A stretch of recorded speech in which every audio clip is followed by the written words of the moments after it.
Richard again. So your bro Richard again. Today's video is now part 3 on the Porsche Taycan. So today I'm now doing the next part of this video, which is the specifications. I'm starting off with the first one is the chassis. And so before I start, make sure you all like the video, subscribe, comment down below what you guys think, hit that notification bell, and hit all so you're alerted of when I make brand new uploads.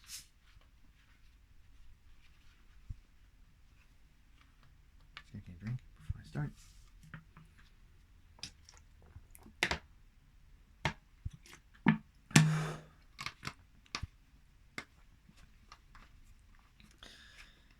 For those that don't want to just drink,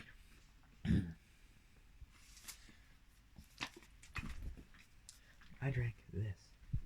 It's San Celestino Italia sparkling frizzante carbonated natural mineral water.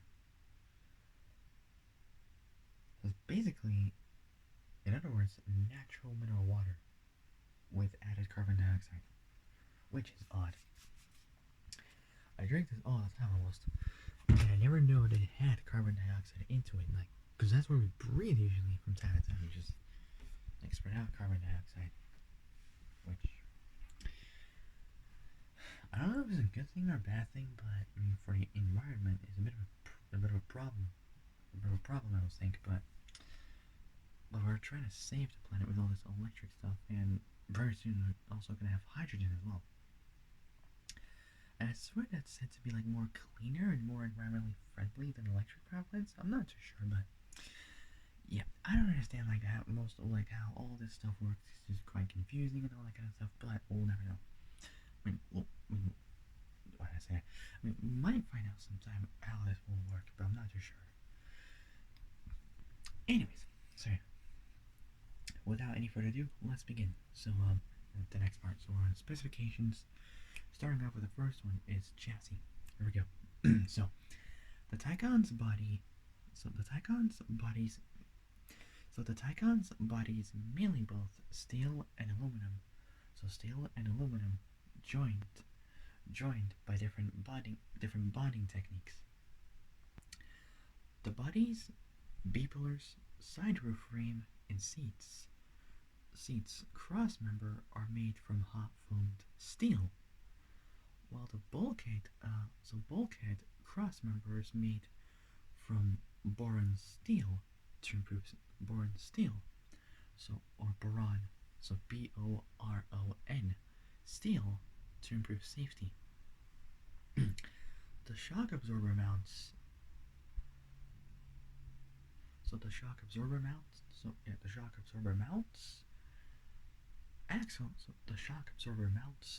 Axle mounts, and rear side members. Rear side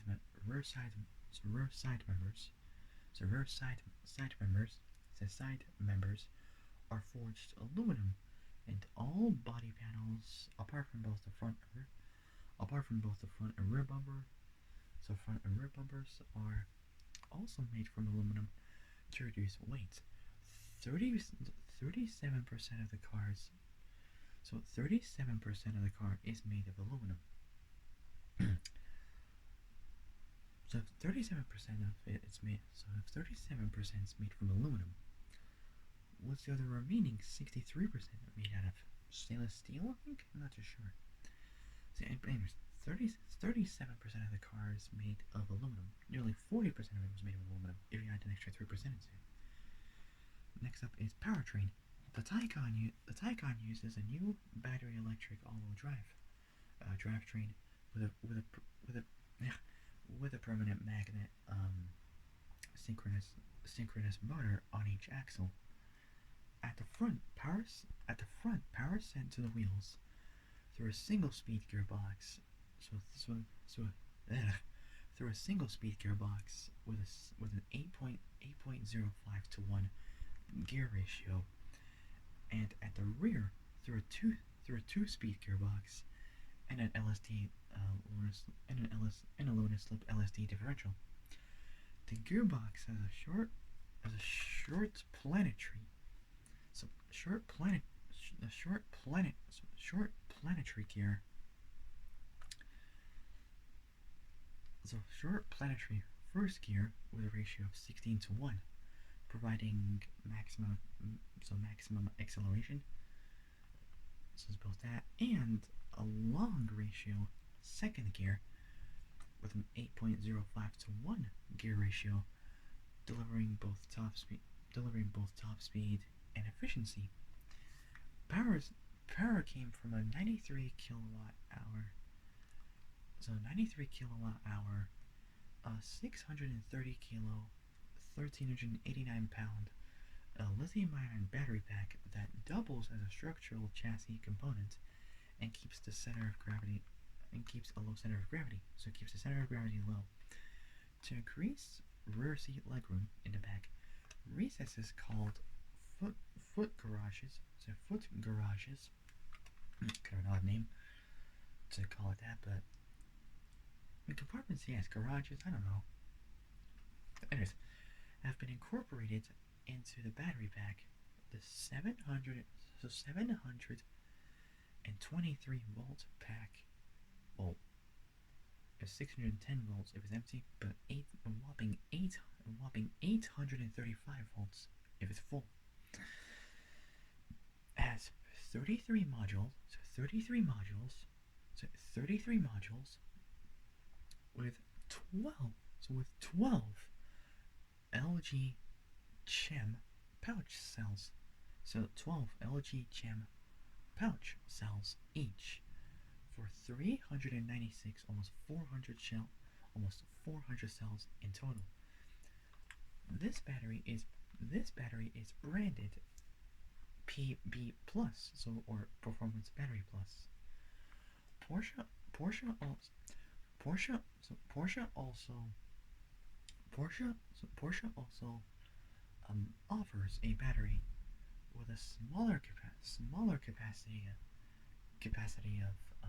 79.2 kilowatt hours, branded just performance battery, so just PB, for both the original Taycan and the Taycan 4S, which reduces total weights by approximately 76 kilos, 168 pounds, which is kind of cool. A bit of weight reduction, so pretty good. PB uses the performance battery uses 28 of the same 12 cell modules with a total of 336 cells as PB Plus, so Performance Battery Plus, and operates with a voltage range of between 520 to 720 volts, so it's a 200-volt difference in a battery.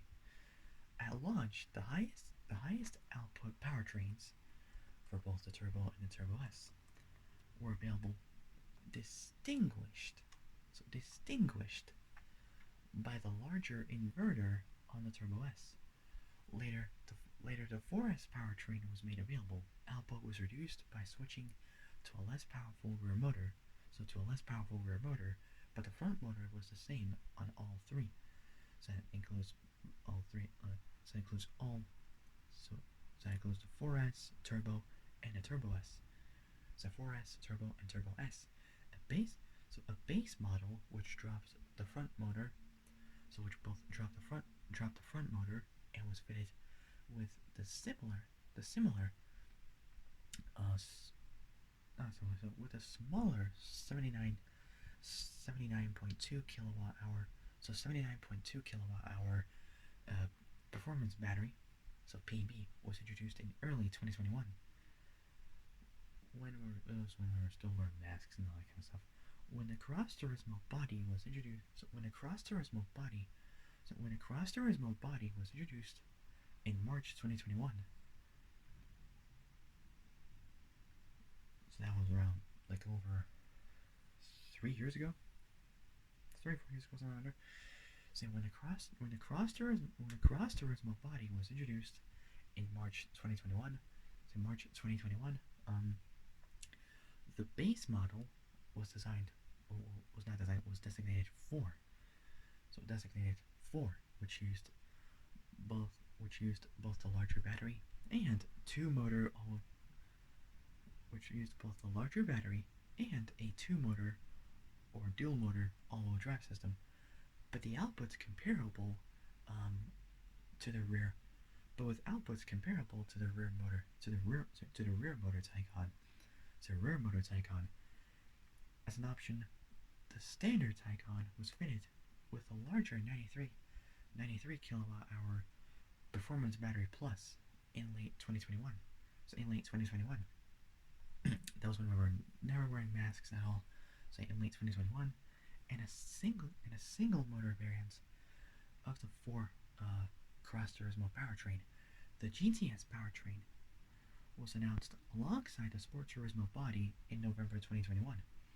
The GTS uses both the larger battery and a more powerful set of electric motors to fill the gap between both the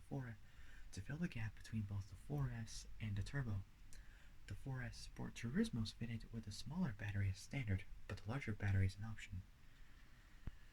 Now we got the powertrain options. So far we got 6 different Taycans. So it's not bad. So we got the different models with the different battery net. For the drive, we got a few with rear-wheel drive, most of it is all-wheel drive. Different power outputs, torque, continuous output power, NEDC, that's for the, and also EPA, that's for the consumption and the economy as well. So new European driving, so NEDC, so new European driving cycle. So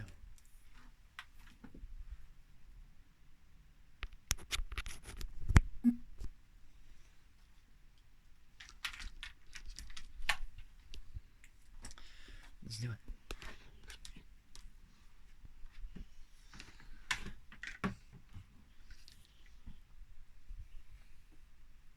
Alright. So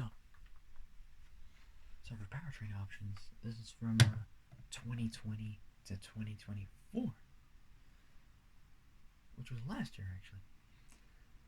So far we've got 1, 2, 3, 4. So there's 6 different models, not 5, but 6 different models. I think it's 6.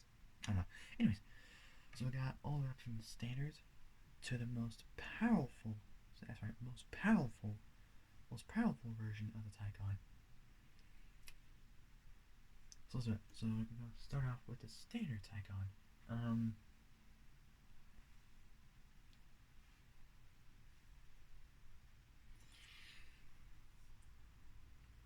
So starting off with the standard Taycan. It's a standard Taycan.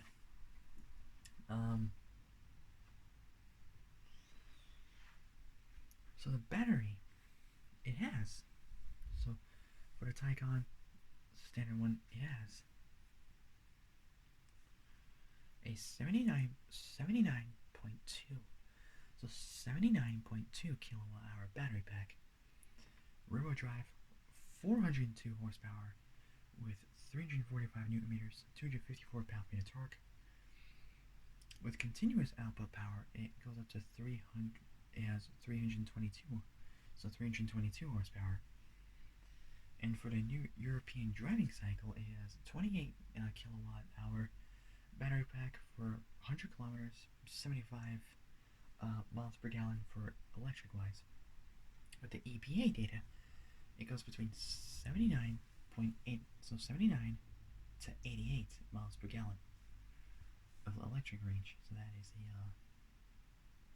a 9 mpg difference. As around 43 to 38 kilowatt hours per 100 kilometers. Not kilometers, 100 miles, sorry. That's a 5 kilowatt hour difference there for the original Taycan. Now we got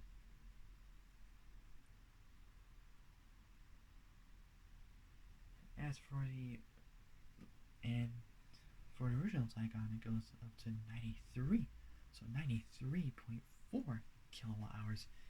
So that's 83.7. Still rear-wheel drive, but this time power output has gotten increased from 402 to 469 horsepower. and also has a bit more torque, 357 newton meters. So 357 newton meters, 263 pound-feet of torque. For the continuous output power, it goes up to 375 horsepower. And for the New European driving cycle, it's 28.7 kilowatt hours per 100 kilometers. This time 73 mpg for electric-wise. And this time, instead of 79 for EPA, it's 78 to 88 mpg E. Still the same 43 to 38 kilowatt hours, 100 miles, something like the same. Next up, we got the Taycan 4. So Taycan 4, still essentially the same battery power output, but the torque, it goes up to 500 newton meters, so same as a Mark V Supra with a 6-cylinder engine, 369 pound-feet of torque. Same continuous output power, but this time for the New European driving cycle is decreased, unfortunately, a little bit to 28.1 kilowatt hours per 100 kilometers. This time 75 mpg with electric power. And for EPA, it also decreased, unfortunately, to 76 to 77. So 76 to 77 mpg E. And it's 44 kilowatt hours, 100 miles. So that's the Taycan 4. Now we're going on to the more powerful version. So we got the Taycan 4S. And for the battery net, it's decreased, unfortunately, to 79.2 kilowatt. So 79.2 kilowatt hours. But power output wise, it is increased 523 horsepower with 640 newton meters. So 640 newton meters, 472 pound-feet of torque. For the continuous output power, it's 429 horsepower, or 430 horsepower. New European driving cycle, however, a little bit down, 26.2 kilowatt hours per 100 kilometers, 80 miles per gallon with electric range. For the EPA data, it's a little bit better. This time, 82. So 82 mpg E, 41 kilowatt hours, unfortunately, per 100 kilometers. And you also got another power output variance for the Taycan 4S. This time, 93.4 kilowatt hours with 563 horsepower. So it's 40 horsepower more than previously. So 563 horsepower. Torque increased, not as much, but still a little bit better, from 640 to 650 newton meters. So it's 10 newton meters more, around 7 pound-feet more, from 472 to 479 pound-feet of torque. Pretty good. Continuous output power goes up from 429 to 483 horsepower. So that is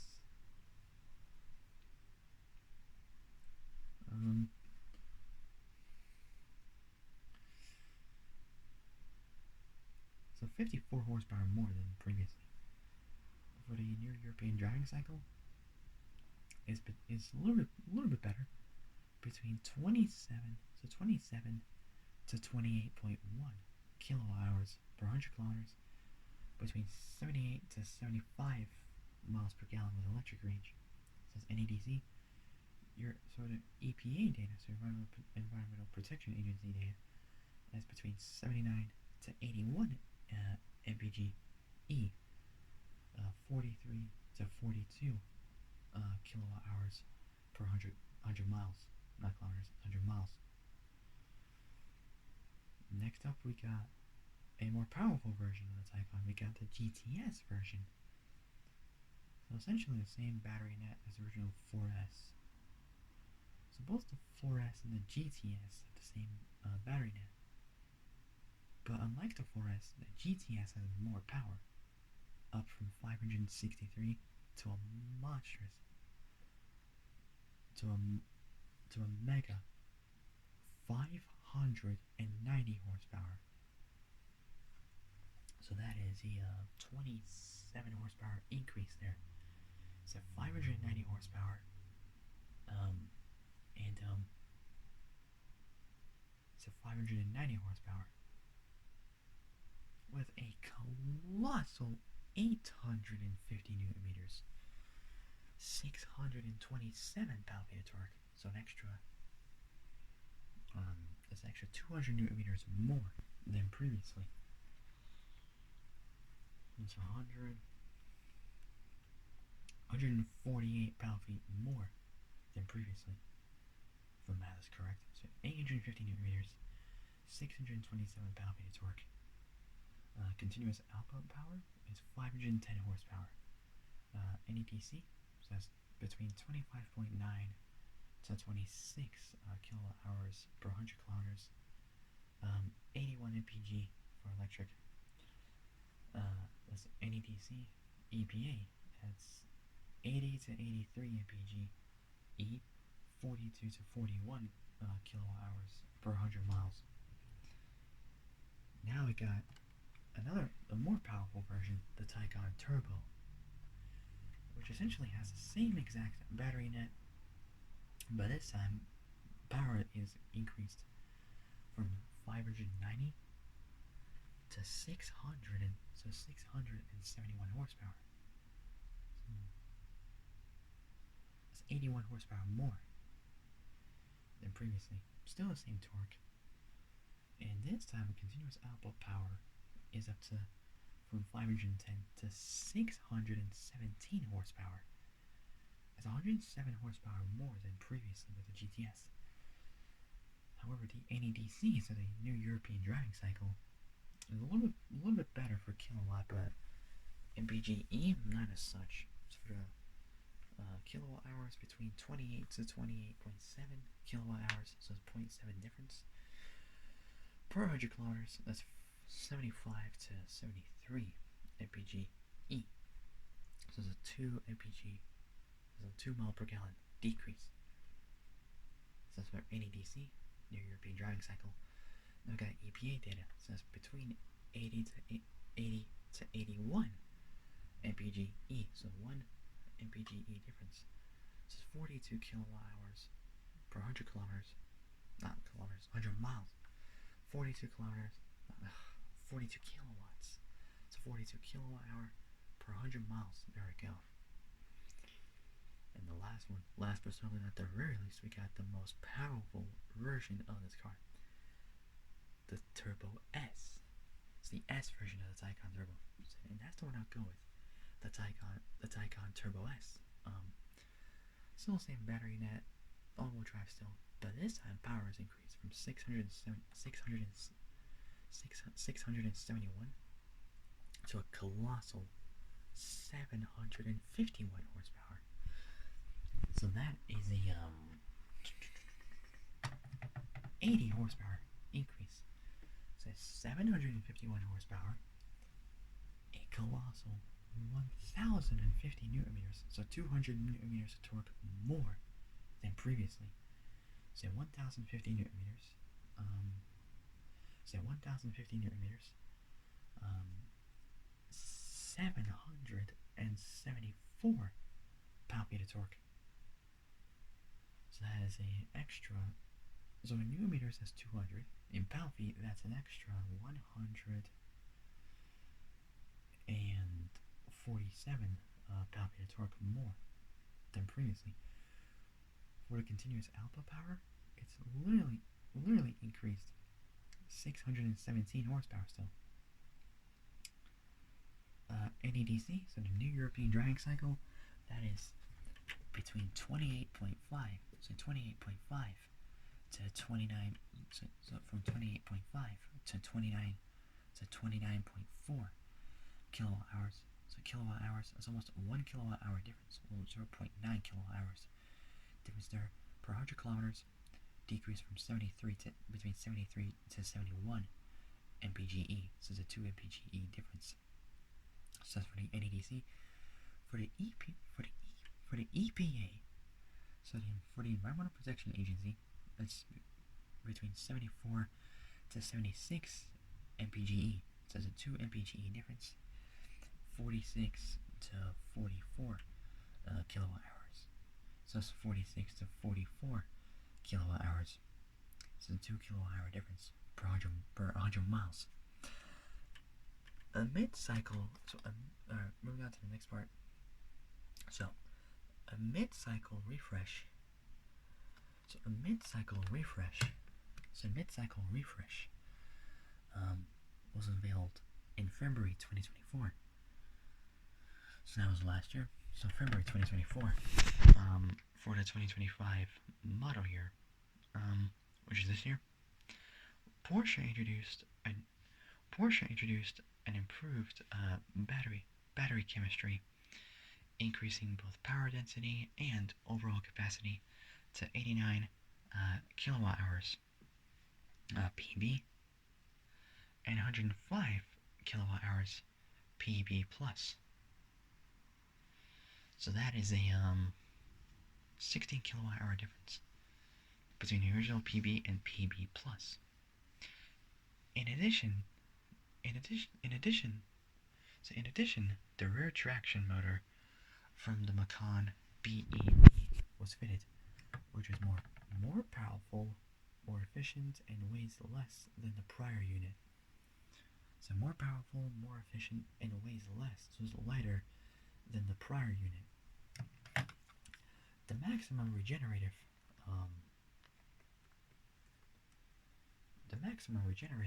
braking power has been increased from 290 to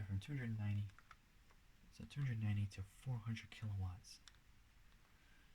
So that is a 110 kilowatt difference. And the maximum charging rate using a DC charger has increased from 270 to 320 kilowatts. So 50 kilowatt difference there. In March 2024, the turbo GT powertrain was introduced, which uses the same front motor as the Turbo and Turbo S, with an upgraded rear motor, which has a maximum current of 900 amps compared to 600 amps. So compared to 600 amps for both the Turbo and Turbo S. So 300 amp difference for a maximum combined peak output of 1,020 horsepower. It's almost the same as a Tesla, using launch control and 780 horsepower continuous. Now we got the power output, the powertrain options for 2025. So this year, what we're looking forward to for what we got for that particular output. And so far it works the same as before. So for powertrain, So for powertrain options, for 2025, we got the Taycan version 1, got the 4S, GTS, Turbo, Turbo S, and Turbo GT. So we got battery net, drive, power torque, continuous, output power, WLTP, and EPA.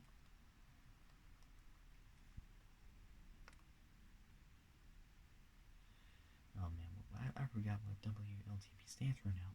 What was it? So that was Worldwide Harmonized Light Vehicles Test Procedure. So starting off with the first Taycan, so it's between 89,